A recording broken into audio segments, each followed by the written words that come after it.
18 से 25 वाले लड़के सब लफुए हैं,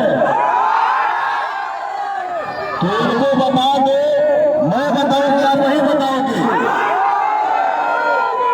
पता नहीं है कि उनके नजर में जो लड़के 18 से 25 वाले लफुए हैं, मेरे लिए मेरे जीवन की शक्ति है।